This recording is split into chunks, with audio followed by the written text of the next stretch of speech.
자, 요한계시록 22장 11절에서 15절까지 제가 봉독하겠습니다. 자, 불의한 자는 그대로 불의함에 있게 하고 더러운 자는 그대로 더러움에 있게 하라. 반면에 의로운 자도 그대로 의로움에 있게 하고 거룩한 자도 그대로 거룩함에 있게 하라. 보라, 내가 속히 오르니 내가 줄 상이 내게 있어 각 사람에게 그 행위에 따라 주리라. 나는 알파와 오메가요 시작과 끝이며 처음과 마지막이라. 그의 계명들을 행하는 자들은 복이 있나니 이는 그들이 생명나무에 대한 권리를 가지며 또 문들을 통하여 도성 안으로 들어가게 하려 함이라. 그러나 개들과 마술사들과 음행자들과 살인자들과 우상숭배자들과 누구든지 거짓말을 즐겨하는 자는 모두 바깥에 있으리라. 아멘. 있잖아요. 이게 참 비밀 중에 비밀이거든요. 어떤 부분이 비밀이냐면은 우리는 예언서를 이게 뭉뚱거려서 풀어요. 이게 뭉뚱거려서 푼다는 말이 무슨 말이냐면은 한번 우리 본문 한번 잘 봐요. 여러분 스스로에게도 여러분도 여러분 스스로에게 질문하고 이게 무슨 뜻일까 한번 생각을 해보자는 거예요. 오늘 11절부터 읽었으니까 한번 봅시다. 불의한 자는 그대로, 그 다음에 의로운 자는 의롭게, 그 다음에 거룩한 자들은 그대로, 그 다음에 또 내가 속히 오리니 상이 있다. 각 사람에게 행위에 따라 나누어 준다. 알파요 오메가다. 시작과 끝이다. 처음과 마지막이다. 이건 뭐라고 그랬습니까? 카이즘 구조라고 한번 말씀을 드린 적이 있어요. 어쨌든 이건 조금 지나가고. 자, 근데요 14절을 한번 가만히 보십시오. 14절이 자, 그의 계명들을 행하는 자들은 복이 있나니. 여러분 지금까지 성경은 요한계시록에 두 종류가 나온다 그랬어요. 하나는 예수의 믿음을 가진 자, 그 다음에 계명을 지키는 자. 항상 제가 이렇게 계속 강조했던 거 기억하시죠? 근데 여기는 예수의 믿음이 아니라 계명을 행하는 자라고 이렇게 이야기를 하고 있습니다. 이걸 눈치채서 볼 수 있는 눈을 가진 사람이 많지 않아요. 왜 이거 계명이라고 했을까? 지금까지 믿음이라고 말을 하다가 왜 느닷없는 끝부분에 가서 계명이라고 했을까? 대상이 누군지 살짝 감이 오시지 않습니까? 이 대상이 믿음을 가지고 있는 교회가 아니라 계명을 지킨 누구죠? 지금 이스라엘에게 가고 있다는 걸, 이걸 눈치채는 사람이 거의 없더라는 거예요. 그게 왜냐하면 너무 뭉뚱그려서 본다는 거죠. 이게요, 이렇게 못 보니까 스가랴서가 안 열리기 때문에 스가랴서는 누가 설명하는 사람이 없어요. 자, 계명을 행하는 자는 복이 있나니. 여러분, 이 마지막 때 믿음을 가지라고 하였고, 그렇죠? 믿음을 가지라고 했지. 우리 교회에게는 믿음을 가지라고 했지 계명을 지키라는 말은 한 적이 없어요. 믿음을 지키라고 했거든요. 근데 느닷없이 계명이 나와요. 근데 복이 있나니 이상하게 이런 이야기가 납니다. 이는 그들이 계명을 지키는 그들이 이렇게 되는 거죠. 왜냐하면 앞에 계명을 지키는 자라고 했고 그들이라고 했으면 그들은 계명을 지키는 자들입니다. 그리고 뭐라고 이야기합니까? 생명나무의 권리를 갖는데요. 여러분, 우리는 생명나무의 권리를 가진 자가 아니라 예수의 생명에 참여한 자라고 이야기하고 있어요. 다르다 이 말이에요. 천년 왕국에 들어가서 그 생명나무의 권리를 갖게 된다. 이런 이야기가 되는 거거든요. 권리를 가지며 그 문들을 통하여 도성 안에 들어간다고 그랬습니다. 우리는 하나님 나라에 들어간다고 했고 이들은 도성이라고 말을 하고 있어요. 그리고 거기에 이런 말이에요. 15절부터는 개들, 마술사, 음행자, 살인자, 우상숭배자, 거짓말을 즐겨하는 자, 이건 전부 다 나중에 설명하겠습니다만 구약에 있는 오경에 나오는 계명들을 말할 때 이런 말들을 쭉 나열을 해놨습니다. 그러면 자, 우리가 이제 성경에는 두 부류에 대해서 쭉 방향을 잡고 온다 그랬죠. 두 부류. 하나는 예수의 믿음을 가진 자, 하나는 계명을 지키는 자. 계명을 지키는 자는 생명나무의 권리를 가져서 도성에 들어갑니다. 도성에 들어간다는 게 천년왕국에 들어간다는 얘기거든요. 그래서 천년왕국에서 뭡니까? 그들의 수명이 나무의 수명과 같다 그랬습니다. 700년, 800년, 900년을 산다고 그랬어요. 지금 여기서 이야기하고 있는 대상 자체는 지금 현재 후 3년 반을 지나가고 있는 계명을 지키는 유대인들이라는 한 부류에 속해 있다는 걸 아셔야 됩니다. 근데 우리는 이런 것들이 구분이 안 되니까 뭉뚱거려서 야, 이렇게 하되 우리가 생명나무의 권리를 갖는데 천년왕국이 도성에 들어간대. 이렇게 우리가 이야기를 하거든요. 그러나 이걸 이제 이번에 한국에 가서 여러분들과 함께 나눌 부분이 뭐냐면은 제가 주장하고 있는 휴거는 중간기에 있습니다. 근데 여기는 지금 후반부 끝날 무렵이에요. 그래서 후 3년 반에는 유대인들이 계명을 지켜요. 계명을 지키는 그들에게 하나님께서는 도성에 들어갈 권리를 주겠다. 이렇게 말씀을 하고 있는 거거든요. 우리 전체 복음이 설명하고 있는 것과 다른 이유가 뭐냐면 우리는 계명을 지켜서 구원받는 건 아닙니다. 우리는 예수를 믿어서 구원을 받죠. 여기 지금 이 두 부류가 나누어지지 않아요, 사람들이. 이 두 부류가 나누어지지 않으면 이게 이게 뭉쳐지잖아요.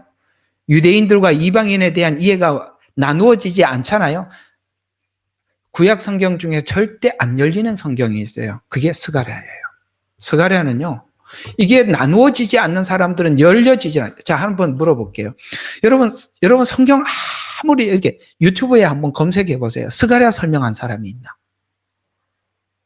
스가랴는 설명이 안 되는 겁니다. 이게 구분이 안 되면 설명을 할 수가 없어요. 그래서 요한계시록에는 사람들이 설명을 해대는데 스가랴는 손을 못 대요.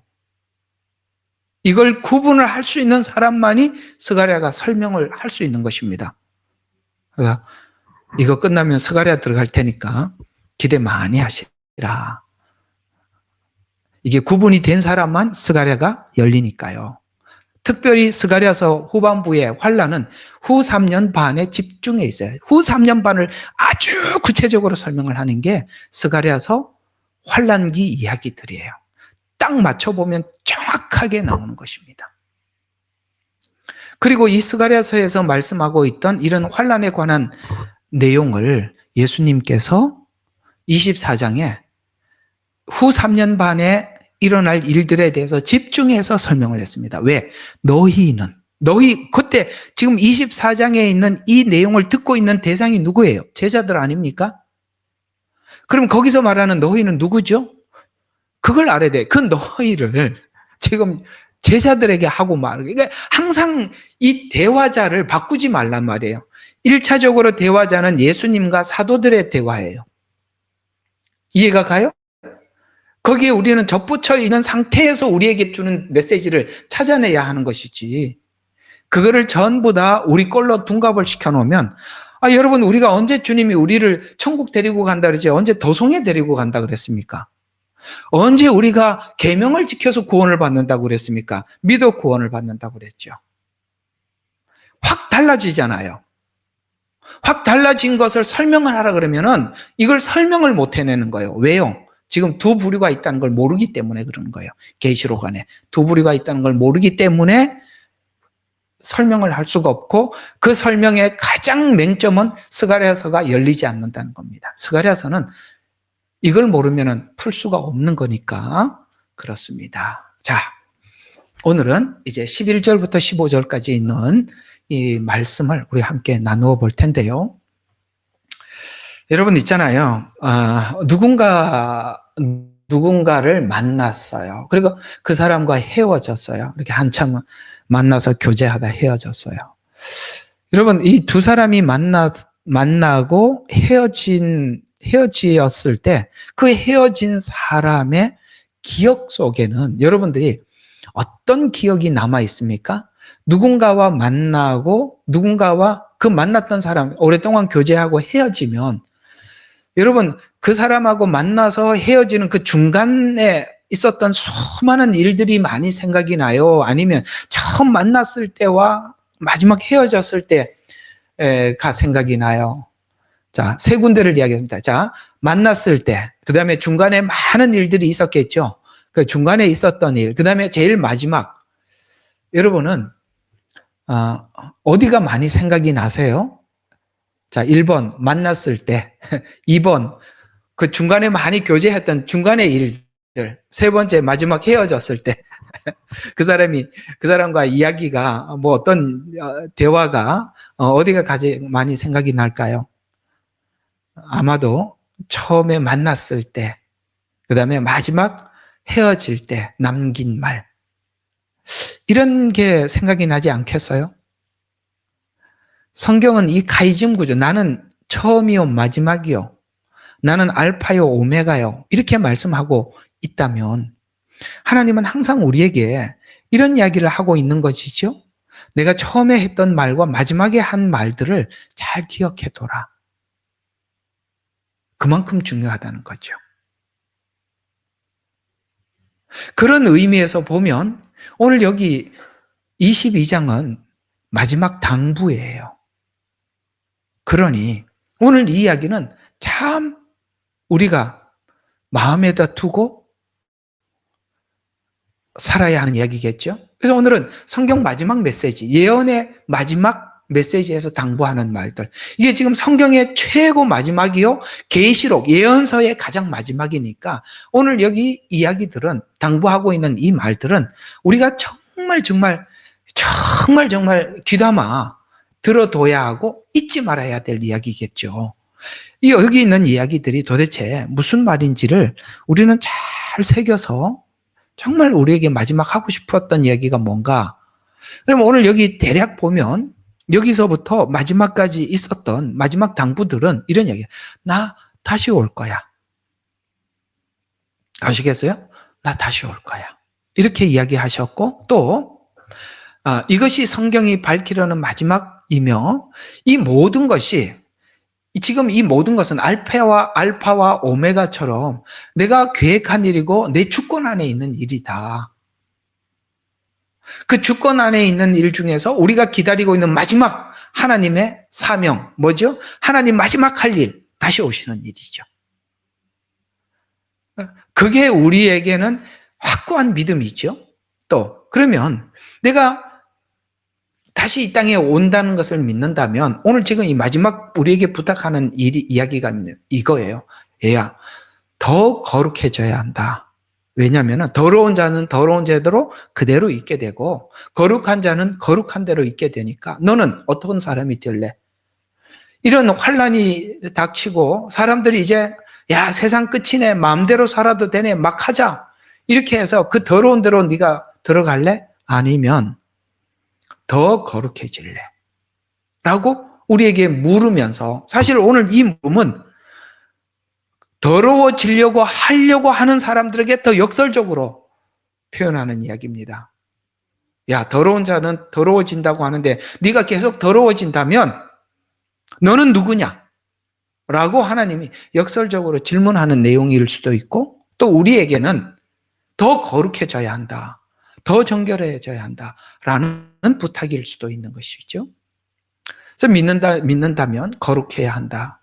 그리고 영적으로 순결을 지켜야 한다. 더 나가서 상속받을 준비를 해라. 지금 이런 부탁들을 지금 22절, 21절까지 압축해서 일단은 마지막 우리에게 부탁하는 이야기들이 뭔가 이렇게 압축해서 말씀을 드리는 겁니다. 또 예수님의 증언은 진실성이 있다. 이 증언에는 신실성이 있다. 그 신실함이 어디서 나오더라? 예수님이 십자가의 죽음에 잘 나타나 있다.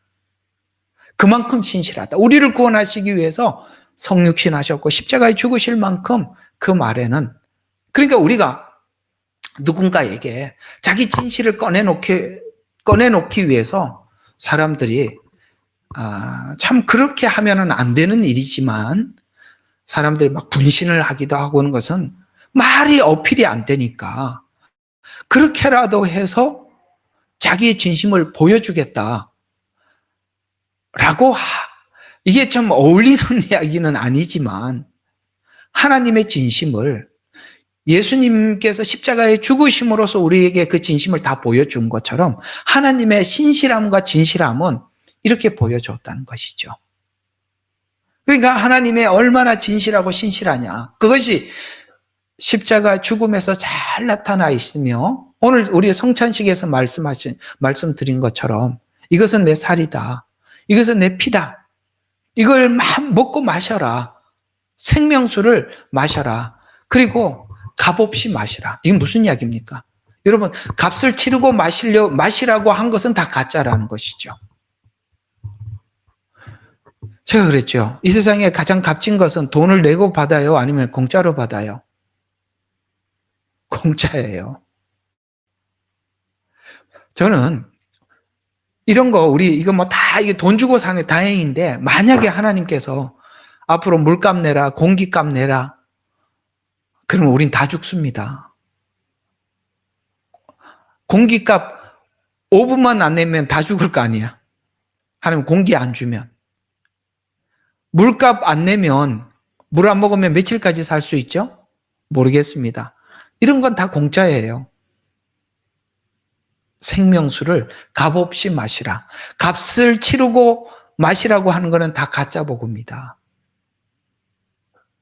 또 마지막 부탁이 뭡니까? 더하지도 말고 빼지도 마라.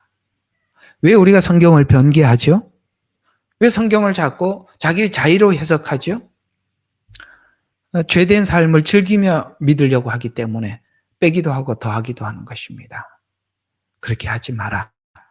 이게 마지막 부탁이에요. 참 귀담아 들어야 될 중요한 이야기가 아닐 수 없습니다. 자, 우리 하나하나 우리 마지막 부탁의 이야기들을 한번 들어보도록 하겠습니다. 자, 11절. 불의한 자는 그대로 불의함 있게 하고 더러운 자는 그대로 더러움에 있게 하라. 반면에 의로운 자도 그대로 의로움에 있게 하고 거룩한 자도 그대로 거룩함에 있게 하라. 보라, 내가 속히 오리니 내게 줄 상이 있어 각 사람에게 그 행한 대로 주리라. 무슨 이야기입니까? 이게 동사예요. 동사. 동사는 움직인다는 얘기인데요. 자, 이렇게 행하라, 더러워라, 거룩하라 이런 뜻인데 이 동사로 그대로 표현하자면 행하라, 더러워져라, 거룩해져라 라는 뜻이 되는 것이죠.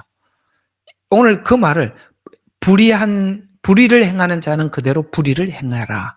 이 말의 원문의 뉘앙스를 그대로 하면 계속 그대로 두어라. 여전히 불의를 행하게 두라라고 보이지만 이 말은 역설적으로 우리가 이런 게 있잖아요. 여러분은 애들 혼내다가 하지 마라 하다가 그래 계속 해라. 예, 이렇게 얘기한 적이 있으세요? 그런 얘기 들어본 적 있으세요? 아이고, 그 말이라는 거야. 이게 그 말이라는 거야. 그러니까 하지 마라 하도 계속 하는 놈을 보면 그래 계속 해라. 이거는 하라는 얘기야. 아니면은 최후의 통첩이에요. 이건 최후의 통첩이죠. 그래, 나 포기해라. 네 맘대로 해라. 이게 진짜 네 맘대로 하라는 얘기예요? 아니면 야, 참 애지간하다 이런 이야기입니까? 어지간하다는 이야기잖아요. 이런 말들이 어디에 나오죠? 노아 홍수 때 하나님께서 그렇죠? 예, 후회하사 사람 지은 것을 후회하셨더라. 정말 하나님이 후회하신 겁니까? 아니죠. 후회하셨더라면 싹 멸하고 그냥 밀어버리고 끝냈을 텐데 왜 노아는 남겨두었습니까? 근데 노아 홍수 이후에 바벨탑 쌓을 거 하나님은 모르실까요? 왜 남겨두었죠? 그 후회했다는 말은 정말 후회했다면 그냥 싹 쓸어버리고 말 텐데 왜 방주를 지으라고 하고 거기 또 노아를 통해서 새로운 인류를 시작하려고 했을까요? 오늘 그런 역설적인 표현이래. 그래서 더러운 자는 그대로 더럽게 하라라는 말은 부정하고 더러운 상태가 계속될 것이다라고 이야기하면서 하나님께서 여러 번의 회개할 기회를 주셨으나 여전히 스스로 죄와 오염된 삶을 붙들고 사는 자들이 그 길을 고집하는 자들에게 경고의 메시지라는 거예요. 경고. 하나님은 이렇게 우리에게 마치 하나님의 그 마음의 표현을 그래 알았다 네 맘대로 살아봐라 그래 이제는 이것이 맘대로 살아라는 게 아니라 정말 하나님께서 이 마지막 경고하는 이야기인데 이게요 이 표현이 왜 나왔을까요? 후 3년 반에 보면 하나님께서 이 전 3년 반에 한 경고성 재앙이에요. 나팔 재앙은. 그 경고성 재앙을 보고 많은 사람들이 돌아오는데 후 3년 반에 대접 재앙이 계속 임할 때 사람들이 하나님을 더더욱 모독하더라. 이런 말씀이 나오죠. 그 말을 여기다가 붙여서 하나님께서 그 애타는 하나님의 마음을 그대로 표현한 것입니다. 이 대접 재앙과 나팔 재앙에는 어떤 좀 특별한 특징이 있냐면 나팔이란 이게 저번에 제가 한번 올려드린 글처럼 나팔이라는 것이 불고 멈추었다 불고 멈추었다 불고 그래서 이 재앙이 선명해요. 이 재앙이 끝나면 다음 재앙으로 탁 넘어가고 이 재앙이 끝나면 다음 재앙으로 이렇게 선명하게 사람들이 알게 돼요. 그런데 이 대접 재앙은 대접에다 물을 담아갖고 붓잖아요. 물을 탁 끊을 수 없지요. 나팔처럼 물을 붓다가 탁 멈추고 딱 멈추고 못하지요. 그것이 쏟아지다가 그 다음에 또 연속으로 쏟아지고 연속으로 쏟아진다는 이런 이야기입니다. 그러니 이게 끝나면 다음 게 그대로 또 이어서 또 오고 그게 또 이어서 또 오고 이렇게 이게 대접 재앙이라는 뜻이거든요. 이미 앞에서 하나님께서 재앙을 주시고 경고를 한다는 걸 알면서 더 후반부에 가서는 후 3년 반에 더 악랄해져서 하나님을 모독하는 거예요. 여러분 우리 인간의 이 죄악이 우리가 이런 생각을 하거든요. 하나님이 진짜 직살나게 혼내주셔서 아주 그냥 하나님 잘못했다고 아주 두 손 두 발 다 들고 돌아오게 해주세요. 근데요 그 사람의 악함이 악으로 발전하면은 놀랍게도 하나님 천부여 의지 없어서 손 들고 옵니다라고 이렇게 손을 들고 하나님 앞에 나오는 게 아니라 사람이 그 악함이 얼마나 악한지 해도 더 하나님 앞에 저항하고 반항하고 그렇게 나가더라. 여러분 우리가 참 그런 걸 보면 여러분들도 하나님께서 적당히 혼을 내서 하나님께 돌아오긴 했는데 그것도 하나님이 만져주셔서 온 것이지 사람들이 그렇게 매를 맞는다고 해서 정신 차리는 게 아니라는 거 여러분 대접재앙을 보면서 알잖아요. 그 정도 하면 사람들이 하나님 잘못했습니다 하고 돌아와야 하는데 모독하더라. 그게 인간의 악한 죄성과 더하기 뭐예요? 사단이 사람들의 마음을 사로잡으니까 회개하지를 못하는 거예요. 돌아오지를 못하는 거예요. 이거 우리가 모두 다 하나님 앞에 맞습니다. 우리 인간이 그렇습니다. 라고 하나님 앞에 고백할 수 있어야 되는 거예요. 우리 그렇다고 인정할 수밖에 없는 우리들 아니겠어요?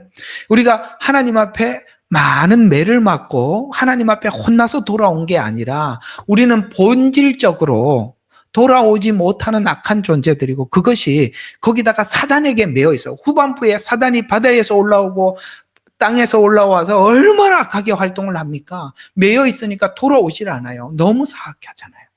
근데 우리가 얼마나 사람이 사악한가를 요즘 하나님이 다 공개해서 보여주고 있죠. 우리 지금 보고 있잖아요.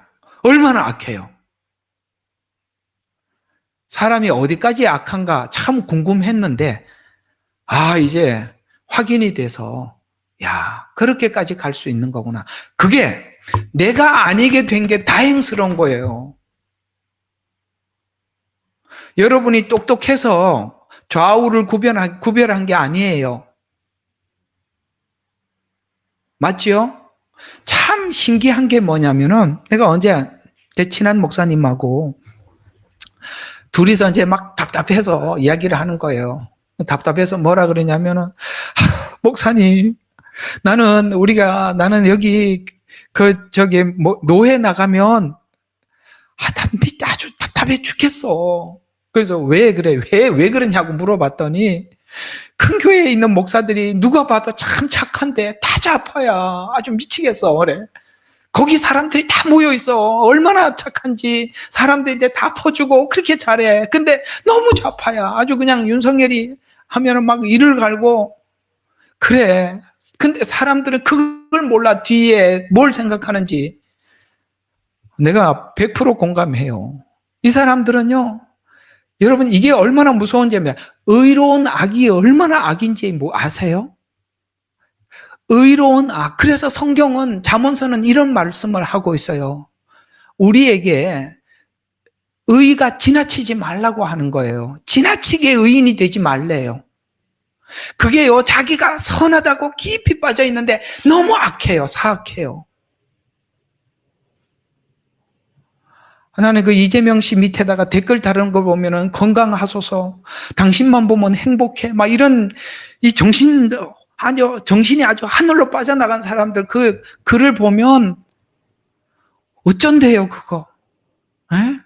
난 당신이 아주 신처럼 봤던, 나 옛날에 그 앞에 가서 절하는 거 보고 기가 막힙니다. 어떻게 사람이 이렇게까지 될 수 있나? 눈이 어두우면. 그래서 이런 게 무서운 거예요. 악한 놈이 악하면 구원의 기회가 있어요. 그렇죠?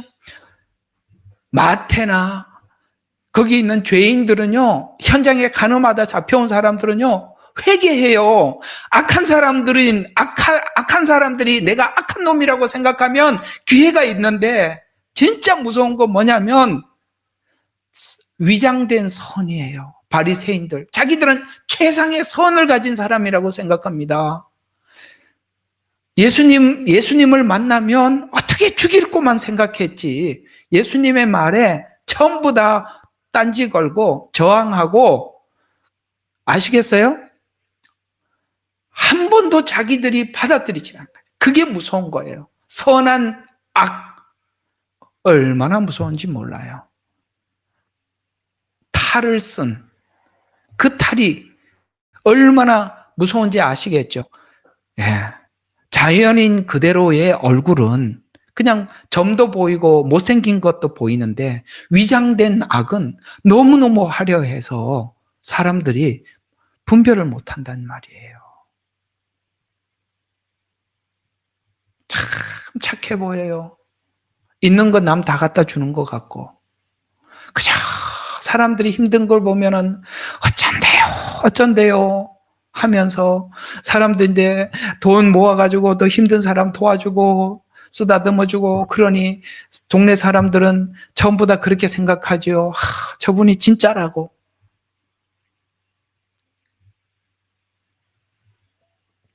조금 있으면 무슨 위로금을 준다 그러더라. 무슨 위로금이에요? 요번에 했던 무슨, 뭐라 그랬더라? 요즘 탄핵 때문에 고생했다고 위로금도 준다고. 야, 그러니까 사람들이 볼 때는 세상에 둘도 없는 천사 아닙니까? 예. 여러분 속지 마세요. 예수님은 이걸 아셔야 돼요. 여러분 정말 하나님에 대해서 정말 아셔야 돼요. 하나님은요, 우리를 교육하실 때는 너무너무 매정하게 교육하십니다. 매정하면 악하고 어려운 사람 도와주면 착합니까? 그게 속는 지점이거든요. 하나님은요, 우리를요 아주 매정하게 돼. 왜? 그래야 인간 되니까. 선한 악은 정말 구제 잘하고 어려운 사람들에게 도움 주고 누구보다 선하고 착해 보이지만 그것은 복음과 다릅니다. 여러분, 복음은 하나님 사람 만들어가는 것이 복음이고, 아시겠어요? 사단이 복음으로 듣지 못하게 하기 위해서 예수님을 시험한 게 뭐냐면, 저 사람들 다 배고파 있지 않냐. 빨리 떡 만들어다 줘라. 이게 사단의 작전이라고요. 그러면 세상 사람들이 하나님에 대한 속성을 모르고 복음에 대한 방향을 모르면 떡 갖다 주는 사람이 최고지요. 배고파 죽겠는데 설교는 무슨 설교냐고. 에? 사람들 직접 도와주죠. 봐라 얼마나 힘드냐. 근데 그렇게 손수 갖다가 도움을 주는 사람이 그 진짜 같이 보이거든요. 사단이 그렇게 해서 복음을 막는 거예요. 그래서 예수님이 40일 금식하고 당했던 시험이 바로 그 지점이거든요. 떡덩이를 갖다 줘라. 영웅이 되라. 산 꼭대기에서 뛰어내려라. 천사들이 탁 그래서 야 메시아가 왔다고, 그 모습을 보고 메시아가 왔다고 너를 따를 것이 아니냐. 그렇게 이야기했던 것입니다. 겉으로 보기에는 그들이 훨씬 더 의로워 보이고 선해 보이지만 하나님은 제자들을 냉철하게 대하고 냉정하게 교육을 하지 않습니까? 그게 복음이에요. 그걸 아셔야 돼요. 자, 계속 한번 보겠습니다. 자, 의로운 자는 그대로 의를 행하고, 이 말은 의롭다 인정함을 받은 자는 계속 의를 따르고 실천하라는 뜻으로 구원받은 성도들에게 최후의 때가 가까우니 더욱 의를 따라가며 살아가라는 권면입니다. 우리는 이 마지막 때 주님이 가까이 오실 날이 가까웠다 그러면 우리가 추구하고 지금까지 지켜왔던 의를 놓지 말고 더더욱 의롭게 살아라. 이렇게 말씀하고 있는 것입니다. 또 거룩한 자는 그대로 거룩하게 되라라는 말은 거룩하게 구별된 자들은 더욱 거룩함을 유지하면서 지속적으로 거룩해져라. 환난이 참 성도에게 점점 더 거룩함을 추구하는 과정이 될 것입니다. 그래서 마지막 때 이 환난들은 우리 자신을 이게 바로 믿음의 능력이에요. 그래서 로마서에서 믿음에서 믿음으로, 그러니까 우리가 하나님 앞에 믿음은 하나님을 향해서 나가는 하나님의 능력이 되나니, 믿음을 능력이라고 표현하고 있다면 어떤 능력? 환난 중에서도 우리를 더 거룩하게 만드는 능력이라는 것이죠. 여러분들 여기까지 하나님 앞에 구해야 하고, 이걸 하나님 앞에 지금 구할 때 여러분에게 찾아오는 모든 환난들은 여러분들에게 큰 유익이 될 것입니다. 또 신자들에게 주는 소망입니다. 우리는 이 소리가 너무너무 행복한 이야기거든요. 뭐라고 이야기하느냐? 보라, 내가 속히 오리라. 각 사람에게 그가 행한 대로 갚아주리라. 와, 우리는 오직 그것만 기다리고 있어요. 속히 오리라. 그랬더니 하나님이 속히 가리라고 했더니 요한이 뭐라고 대답했어요? 속히 오리라. 그랬더니 주 예수여 오시옵소서. 이렇게 대답하는 거죠. 우리는 오직 이 날만 기다리고 있습니다. 이 말씀은 모든 동사의 명령, 아까 앞에 말, 더러운 자는 더럽게 되고, 그 다음에 뭐죠? 거룩한 자는 거룩하게 되고, 이런 그 동사적 명령 뒤에 붙는 종말론적 결론으로서 이 마지막 때 가만히 있는 것이 아니라 뭔가 막 움직여. 죄는 죄대로 움직이고 의는 의대로 움직이고 거룩은 거룩대로 움직이는, 이게 막 움직이는 움직임이 신랑이 자, 우리가 마태복음 24장에 보면은 24장의 종말론을 이야기하다가 25장에 딱 들어가서 첫 마디가 막 신랑이로다 맞으러 나오라라고 했더니 막 움직이죠. 자던 사람들이 다 일어나요. 막 움직이죠. 막 등불에 기름이 있는지 살펴보고 없는 사람은 막 이거 어떻게 하면 좋으냐고 묻기도 하고 그러죠. 여러분, 기름은 사는 거예요? 값없이 받는 거예요? 기름은 값없이 받는. 오늘 여기 뭐라고 이야기합니까? 값없이 17절에 보니까 생명수를 값없이 마셔. 근데 이 사람들은 기름을 사러 갔어요. 이거는 무슨 뜻인지 아세요? 왜 사러 갔을까요? 사러 갔다가 들어오니까 문이 닫혀버렸어요. 여러분, 복음은 우리가 예수님을 믿어서 값없이 의롭게 되는 것이지, 율법은 뭐를 해서 의롭게 되라고 하는 겁니다. 그건 가짜라는 거예요. 근데 그 말을 사러 가라는 말에 속고 사러 갔어요. 왜 사러 갑니까? 여러분, 그걸 사러 가라고 한다면 우리 여기 모인 여러분들에게 제가 여러분 구원받기 위해서 성령을 받아야 합니다. 성령을 받기 위해서는 앞으로 이렇게 계명을 지키고 하나님 앞에 주신 말씀을 그대로 지켜야만이 구원을 받습니다. 라고 한다면 여러분들이 이제 여기서 다 나가셔야 돼. 아, 저 목사 가짜다. 안 나가고 계속 들으면 여러분이 지금 잘못 알고 있는 거예요. 아, 여기 가짜구나 하고 탁 나가야 되는데, 아시겠어요? 그래서 이 열처녀가 기름을 사러 가라, 파는 사람들에 가서 사라고 하니까 사러 가는 거예요. 근데 여기는 기름을 하나님께서 값없이 주시죠? 예, 맞습니다. 구원은 은혜로 받는 것이지 값을 치르고 받는 게 아니거든요. 이해가 가요? 예. 이런 부분들이, 이걸 아셔야 돼요. 성경이 말씀하고 있었던 그 구원에 대한 이 틀이 여기 가서 바뀌고 저기 가서 바뀌고 안 바뀌어요. 여기서 계명을 지키는 자들이 복이 있다는 이 말이 지금 다른 대상이라는 걸 모르면 이상하잖아요. 앞에는 믿어서 구원을 받는다고 하다가 여기서는 계명을 지키는 자가 복이 있다고 하고 그다음에 생명나무 권리를 이러면은 앞에 있는 이야기하고 완전 정면 충돌하는 거 아닙니까? 왜 그렇다고요? 이 두 부류가 있다는 걸 모르기 때문에 그렇다 이 말이에요. 너무너무 구분 없이 막 이야기를 하는 거예요.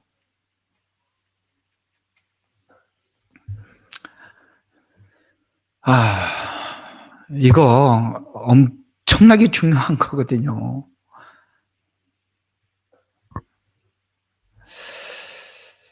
자, 그래서 이 말씀은, 주님께서 다시 오실 때 각자 자신이 살아온 대로 상이나 또는 심판을 받게 될 것입니다. 악한 자는 악을 마음껏 발산할 것이고 의인은 환난을 통해서 재림 시간을 기다리며 더 정화될 것이다 라는 의미가 여기 담겨 있고, 또 선택의 책임을 져야 하며 선택의 상급도 있다는 것입니다. 여러분, 상급이 필연적으로 있습니다. 여러분들이 주를 위해서 살아갔던 모든 것은, 거기는 녹도 슬지 않고, 아시겠죠? 좀도 먹지 않고 하나님이 그대로 보관하고 있다가 주님 오셨을 때 여러분의 수고한 대로 다 갚아주실 것입니다. 이 말씀은 또 역설적으로 아직은 기회가 있다라고 우리에게 강조하고 있는 이야기입니다. 자, 오늘 13절까지만 좀 하겠습니다. 13절에 좀 이야기가 할 게 있어요. 나는 알파요 오메가 시작과 끝이다 라는 말은 이번에 여러분들에게 우리가 컨퍼런스 가서 그때 예배 중에 여러분들에게 이 카이즘 구조에 대해서 요한계시록 1장부터 22장까지 있는 이 구조가 어떻게 뭘 설명을 하려고 하는지를 제가 여러분들한테 설명을 해드리고 나면 여러분들이 마지막 종말에 대한 확실한 믿음이 생길 거예요. 제가 가서 할 겁니다. 그런데 오늘은 이 카이즘 구조를 알파요 오메가요 시작과 끝이라는 이 말씀을 왜 이렇게 설명을 하였는가라는 부분을 여러분들에게 몇 가지 좀 틀을 좀 잡고 이야기를 마치도록 하겠습니다. 자, 그러면 처음과 끝이다라는 이 말의 처음은 뭐냐? 처음에 생명나무 이야기를 꺼냈거든요. 요한계시록이. 자, 요한계시록 2장 7절에 보면 생명나무 이야기를 꺼냈었어요. 어떻게 꺼냈느냐? 이기는 자는 하나님의 낙원에 있는 생명나무를 먹게 하시겠다라고 했어요. 이렇게 이야기를 꺼냈다고요. 앞에 처음에 계시록 처음에. 근데 마지막에는 22장 2절을 보니까 생명나무가 새 예루살렘에 있고 그 잎사귀들은 만국을 소성케 한다. 그 다음에 강 좌우에 생명나무가 있어서 12과실을 맺는데 이 생명나무를 먹을 권리를 갖는다. 14절에 말씀하셨죠. 그러니까 이 생명나무가 앞에는 뭐라고 했습니까? 이기는 자. 그러면 여기는 뭔가를 전투를 치러야 된다는 이야기고 이 전투는 뭐죠? 요한계시록에 있는 환란이죠. 그걸 이기는 자에게는 뭐가 있다? 생명나무에 그걸 먹을 수 있는 권리를 갖게 된다. 이렇게 말씀을 하셔서 우리가 이길 때 얻는 하나님의 축복을 말씀을 해 주셔서 이기면 결국 우리가 여기에 참여하게 되는구나 라고 알고 간다면 우리는 이길 수 있죠. 제일 무서운 게 뭐냐면 내가 이렇게 하고 난 뒤에 내가 이 어려운 환난을 겪고 난 뒤에 내가 이 환난을 얻은 것에 대한 보상과 거기에는 확고한 뭡니까? 하나님이 약속을 해준다면 우리는 환난을 이길 수 있지요. 답을 알면 할 수 있는데 제일 두려운 게 뭐냐면 답을 모르면 그것처럼 두려운 게 없는 거죠.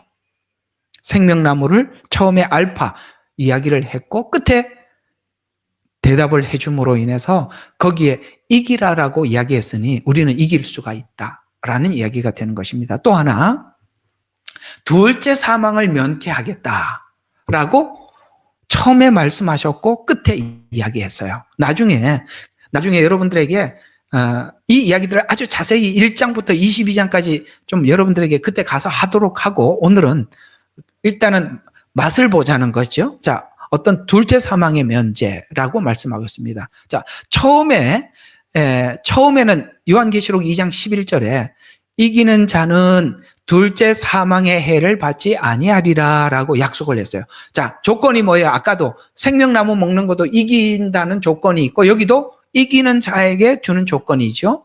그러면 이 마지막에 요한계시록 20장 14절에 둘째 사망은 불못에 던지는 것이다 라고 말하고 있어요.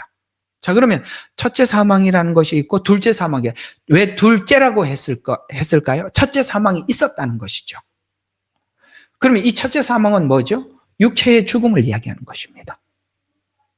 근데 세상 사람들은 육체의 죽음으로 인생이 끝난다고 생각하지만 성경은 분명히 예수님이 부활하심으로써 불신자도 모두 다 부활합니다. 그래서 둘째 사망이 있다는 것을 세상 사람들은 부인하지만 우리는 알죠.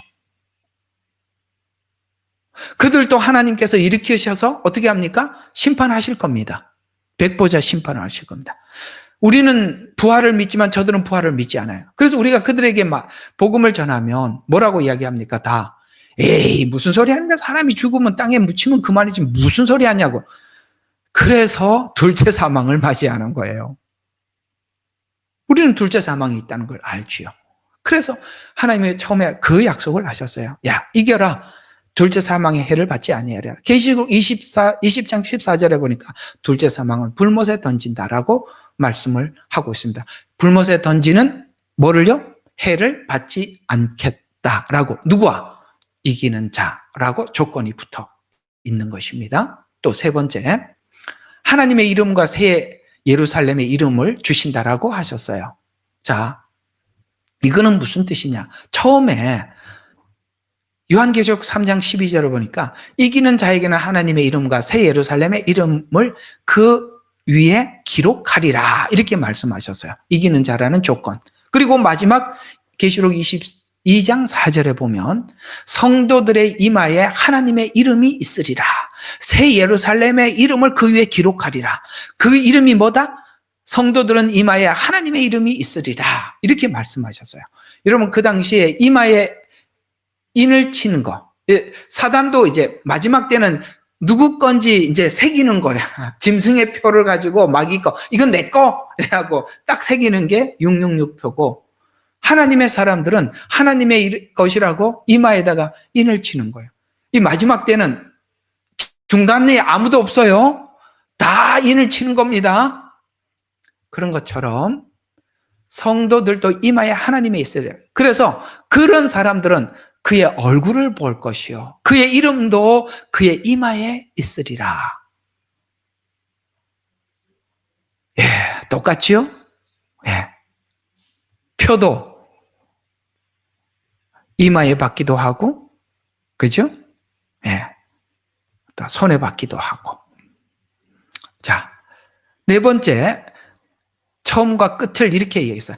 자, 보좌와 그리스도의 통치에 관해서 말씀하셨어요. 처음에는 요한계시록 3장 21절 보니까 또 이기는 자에게는 내 보좌에 함께 앉게 하리라. 왜요?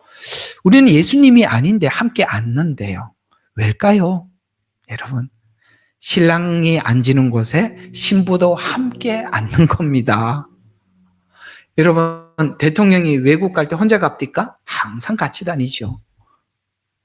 그 얘기입니다. 함께. 요한계시록 22장 1절에 이렇게 말씀하시죠. 하나님의 보좌와 어린 양의 보좌가 성에 있으리니. 21장 1절에 또 그가 수정같이 맑은 생명수의 강을 내게 보이니 하나님과 어린 양의 보좌로부터 나서, 이렇게 말씀하고 있습니다. 처음과 나중. 그러니까 여기에 모든 조건은 뭡니까? 이기는 자에게 주시는 축복이라. 그러면 우리는 우리 이길 수 있죠. 여러분, 우리에게 영생이 보장되어 있다면 우리가 일시적인 죽음 앞에 우리는 타협하지 않고 거기에서 신앙을 굴복하지 않고 지킬 수 있는 것입니다. 그렇다면 요한계시록에서 처음과 나중, 알파와 오메가에 속한 연결점을 선명하게 이어놓았는데 이기는 자에게 주는 약속이 이기게 하는 거예요. 이해가 가요? 이기는 자에게 주는 약속이 이기게 하는 거예요. 그러니까 우리가 하나님의 약속을 붙잡을 때만이 모든 게 가능해지는 거예요. 자기 의지로는 될 수 있는 게 없어요. 모든 신앙은 하나님의 약속을 붙잡을 때. 그러니까 우리가 신앙을 내 근거를 내 안에서 자꾸 만들어내지 말라는 거예요. 그거는 모두 실패할 수밖에 없어요. 내 감정에 의존하지도 말고, 아시겠어요? 내 지식에 의존하지도 말고 성경이라는 사실에 의존해야 되는 거야. 그러니까 우리가 이렇게 생각해요. 내가 하나님을 붙잡고 있는 게 아니라 하나님이 나를 붙잡고 있다는 걸 믿으셔야 돼. 오늘 아까 욥기에서 욥기 21장인가 22장에 보니까 욥이 지금까지 고난을 당하다가 뭘 알았다고요? 내가 가는 일을 그가 아시나니, 그가 나를 위해서 무슨 계획을 하셨고, 그가 어떤 계획을 가지고 있다. 자꾸 그가 그쪽으로 가니까 이제는 남은 후반부에 환난을 승리할 수 있었던 거예요. 사랑하는 여러분, 지금 마음의 믿음이 흔들리신다면 하나님의 약속을 강력하게 붙잡으세요. 지금까지 하나님께서 이렇게 내게 환난을 통해서 뭔가를 하려고 여기까지 왔다면, 지금까지는 아마 욥이요 22장까지는요 자기가 용을 써요. 이게 용을 쓴다는 말 무슨 말인지 알죠? 막 애를 써보는 거예요. 자기가 할 수 있는 온갖 방법을 다 동원하는 거예요. 나중에 힘이 다 빠져갖고, 이건 분명히 하나님이 시작한 일은 맞는데, 그죠? 하나님이 시작했다면 이대로 끝나지는 않는다. 뭔가 분명히 나에게 엄청난 걸 주기 위해서 이까지 끌고 왔다면 이제는 내가 힘을 쓰지 말고 하나님께 한번 맡겨보자. 후반부부터는 수월해지더라는 거예요. 점점 어둠은 거치고 안개는 거치고 뭔가가 하나님께서 계획한 게 하나 둘 보이는데 하나님께서 짠! 하고 그때 나타나는데, 여러분 있잖아요. 중간에 나타나 봐야 그렇게 크게 보이질 않아요. 욥이. 거기까지 가서, 최후의 마지막에 가서 짠! 하고 나타나서 이제 욥도 끝까지 가버렸어요. 더 이상 갈 수가 없어. 그러니까 끝까지 간 상태에서 이제 하나님이 그러니까 한번 이 광경을 한번 여러분 상상을 해보세요. 욥에게 하나님 이런 말을 하잖아요. 야, 너가 허리를 동이고 대장부처럼 내가 묻는 말에 대답해라 라고 이렇게 하나님이 탁 나서잖아요. 자, 그러면 한번 봐요. 우리는 하나님께서 여러분들이 욥같이 그런 상황이 딱 왔을 때 하나님께서 야, 너 허리를 동이고 대장부처럼 내가 하는 질문에 대답해 한번 해보자고. 그럴 때 우리는 이런 알겠습니다 한번 해보자고 하면서 허리 막 조우고 하나님 앞에서 나 지금 할 말 많거든. 그런 거 많아요 안 많아요? 하나님 만나면 묻고 싶은 거 많잖아. 하나님 거기까지 끌고 가서 대장부처럼 나오라니까 알았다고 하면서 대장부처럼 눈 부릅뜨고 딱 하나님이 질문을 하는데 하나도 몰라. 모르는 질문만 해. 그만큼 우리가 생각하는 것은 편협적이에요. 자기를 위해서 질문을 준비하고 있지만 하나님은 내가 너를 창조한 목적이 뭔지 물었을 때 하나도 창조한 목적을 하나도 몰라. 전부 다 자기 불만만 끄집고 가는 거예요. 내 불만만 하나님 앞에 물으려고 하지 하나님이 우리를 창조한 목적에 대해서는 한 번도 생각해 본 적이 없으니 하나님이 묻는데 뭘 대답하겠어요? 이 질문은 이런 의미가 있어요. 야, 이 쫌생이야. 너는 네밖에 모르냐? 내가 너를 얼마나 위대하게 창조하였고 너는 나하고 동등한 수준에 와 있는데 너는 그저 네가 힘든 거 요 몇 가지 가지고 하나님 이럴 수 있습니까? 저럴 수 있습니까? 라고 왔는데 너의 창조의 위대함을 아느냐? 그러면서 아니 새들이 어떻게 되느냐, 악어가 어떻게 되느냐, 당나귀가 어떻게 이런 걸 어떻게 알겠어요? 원래는 하나님이 아담을 창조했을 때 그 동물들의 이름을 지으라고 했잖아요. 다스리라고 했잖아요. 그런 거는 다 망각하고 뭡니까? 자기밖에 모르는 사람이 되어서 너는 그걸 알아야 된다. 너는 모든 것을 통치하고 너를 다스릴 뿐만 아니라 모든 것을 거느릴 만한 그런 위엄을 주어서 내가 창조했는데 네가 할 일은 하나도 모르고 그저 나 배고파요. 나는 왜 이렇게 안 해주세요? 저는 불만이 많아요. 이런 말만 하고 앉아있냐? 이 녀석아, 이 쫌생이야. 이렇게 질문하고 있는 겁니다. 하나님을 만나보고 나면 야, 내가 괜찮은 사람이었네? 그걸 알게 돼요. 아, 내가 이 정도였나? 이걸 알게 된단 말이에요. 그걸 하나님이 찾아주고 싶은 거겠죠. 시각을 넓히셔야 돼요. 우리는 내가 받는 어려움과 고통 안에서 하나님 앞에 기도하고 있지만 하나님은 만나서 다른 이야기를 하고 싶은 겁니다. 오케이? 근데 그 질문조차도 안 하니 환난을 통해서 생각하게 하고 질문 앞으로 끌고 가고 있는 거거든요. 자, 여기까지 그냥 오늘 마치도록 하겠습니다. 나머지는 또 해봐야 또 그런 이야기. 오늘 이야기 한번 쭉 정리를 한번 해볼게요. 야, 기대되지 않으세요? 22장 내가 속히 가리라 주 예수여 어서 오시옵소서의 이 둘의 만남. 하나님은 욥을 향해서 달려오시죠. 욥을 만나주시죠. 우리는 그 둘의 만남 속에서 얼마나 큰 역사가 있는지, 욥에게 얼마나 평화가 찾아왔는지, 완벽한 안정감, 그는 평안하게 살다가 주님을 만나고 돌아갑니다.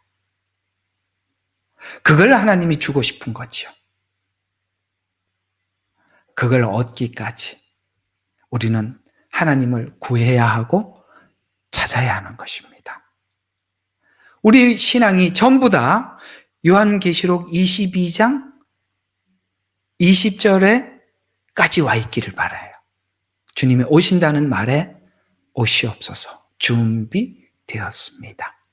여기가 성경의 마지막 이야기예요. 예수 믿고 어디를 쳐다보고 있습니까? 주님 다시 오실 그날을 바라보고 있어야 되는 것입니다. 기도하겠습니다.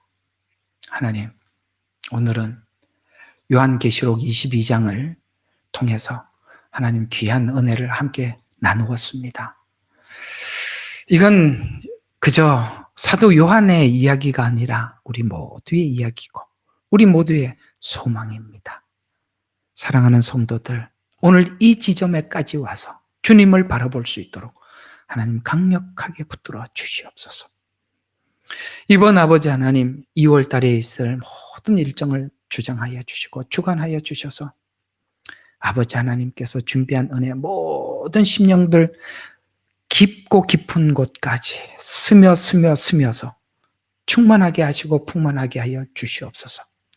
오늘도 주신 귀한 말씀 감사드리옵고 우리를 구원하신 예수 그리스도의 이름으로 기도드렸습니다. 아멘. 예레미야의 눈물은 시대에 맞는 말씀 선포와 변질되지 않은 순수 복음을 외치고 있습니다. 함께 연결되어 하나님께 예배드리며 이 마지막 때에 하나님께 쓰임받길 원하시는 분은 카카오 채널로 연락 주시면 연락드리도록 하겠습니다. 고정 댓글에 채널 경고와 착제에 대비한 예비 채널과 제2채널 링크를 올렸습니다. 이 채널 또한 구독 부탁드리겠습니다. 감사합니다. 우리는 역사상 가장 중요한 시점을 지나고 있습니다. 하나님께서는 하나님의 일을 하시기 전에 사람을 준비시키셨음을 우리가 알고 있습니다. 하나님 말씀은 마지막 때에 대추수, 대부흥의 때가 있다고 분명히 예언하고 있습니다. 아멘. 하나님의 말씀이 그대로 성취될 것을 믿습니다. 예레미야 눈물은 잠자는 교회와 영혼을 깨우기 위해 노력하고 있습니다. 이 가슴 뛰는 일에 함께 하길 원하시는 분은 카카오 채널로 연락 주시기 바랍니다. 당신은 위대한 하나님의 사람입니다.